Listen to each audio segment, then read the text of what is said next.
Ang programang ito ay pawang unrated.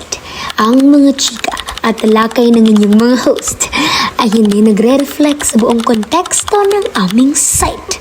Kaya makinig ka at huwag mo rin kalimutang i-tap ang notification bell at follow button nang sa gayoy maging updated sa mga chika at di oras na kaganapan sa bansa. Okay? Okay.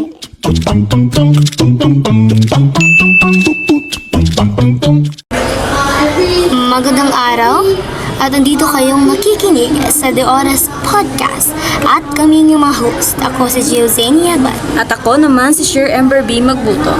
At ngayon ay pag-uusapan namin ang mga natalakay ngayong press conference sa ORSPC 2025. Lalong-lalo na ano nga ulit yung partner? Tatalakayin natin ngayon ang boses ng mga kabataan sa darating na halalan 2025 at gaano ba ito kaimportante para sa paglinang ng ating kinabukasan. Right, partner. Ngayon, anong opinion mo sa mga kandidato sa ngayong halalan na nag-a-advertise sa kanilang mga campaigns at sa kanilang mga mukha sa social media? Anong yung masasabi? Para sa akin, napaka-importante na ipaalam natin sa ating mga botante ang ating mga programa at nais ipatupad sa ating bayan.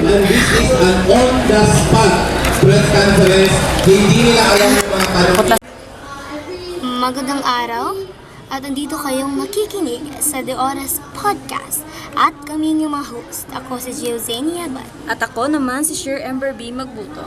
At ngayon ay pag-uusapan namin ang mga natalakay ngayong press conference sa ORSPC 2025. Lalong-lalo na ano nga ulit yung partner?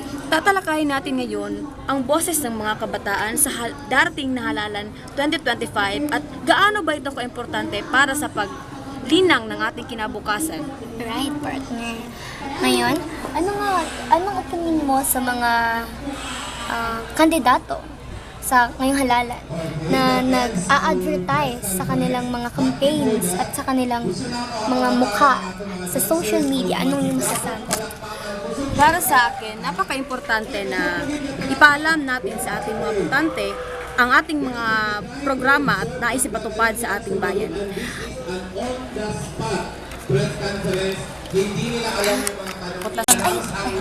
Tama, partner. Kailangan talaga nilang itala ang kanilang mga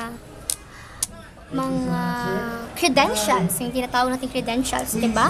Kung ano nga dapat ang kanilang mga gustong mas ipatupad, ang kanilang gustong mga isulong para maakit o kailangan din itong, syempre kailangan dito ng determinasyon at kanilang pagpapakita kung ano nga ba ang kanilang magawa para sa ating bayan, hindi lang yung para lang sa kung hindi ka artista, para lang sa mga clout o kahit ano man yan. Andito tayo sa bayan upang ihatid ang ating boses at ang boses din ang hahatid sa ating patungo sa mas magandang kinakabukasan ng ating gobyerno at lalong-lalo na sa ating kabuuan ng bansa. Kaya nga partner, napaka-importante na kilalanin natin kung sino ang binoboto natin. Hindi lang tayo nagbabase kung sikat ba ang taong iyan o kung gaano ba siya kayaman sa ating bayan para ano ba Tagalog ng expect, partner? Totoo, partner. Pero gusto ko rin marinig ang yung thoughts or yung mga kaisipan tungkol sa mga iilang kabataan na hindi pa masyadong edukado at wala pa masyadong boses. May boses naman sila pero pinapaniwalaan nila yung mga trending. Pinapaniwalaan nila kung anong pinapaniwalaan ng lahat. Anong masasabi mo dun sa kanila, partner? Kasi syempre sa ganitong centralized or rural area, marami pa rin mga illiterate, mga hindi masyadong alam kung paano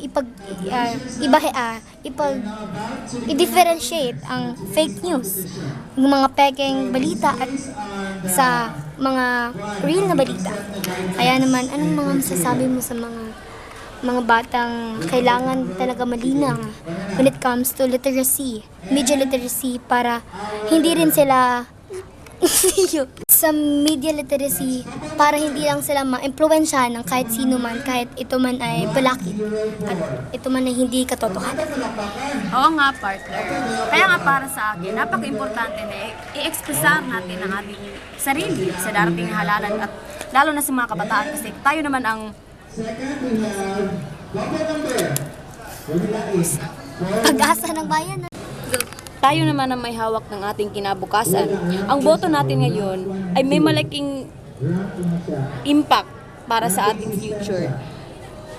Kaya, napaka-importante na maging politically aware ang mga kabataan. Ngunit, ang mga trends ay hindi dapat ginagawang pang clout chase para sabihin tayo ay masipag, piste, intelligent. Ang intelligence ay hindi basehan kung tayo ay matalino ba o hindi. Ang totoong kaalaman at kasipagan ay nakikita kung tayo ay marunong kumilatis ng tao at marunong tayong manindigan sa ating paniniwala kung sino talaga ang karapat-dapat na iboto at mamuno sa ating bayan para sa ating kinabukasan. Yan lang mga lahat ng aming natalakay ngayon sa podcast na ito. Muli, kami yung mga host. Ako si Jose Nieban. At ako naman si Sure Ember B. Maguto. Maraming salamat.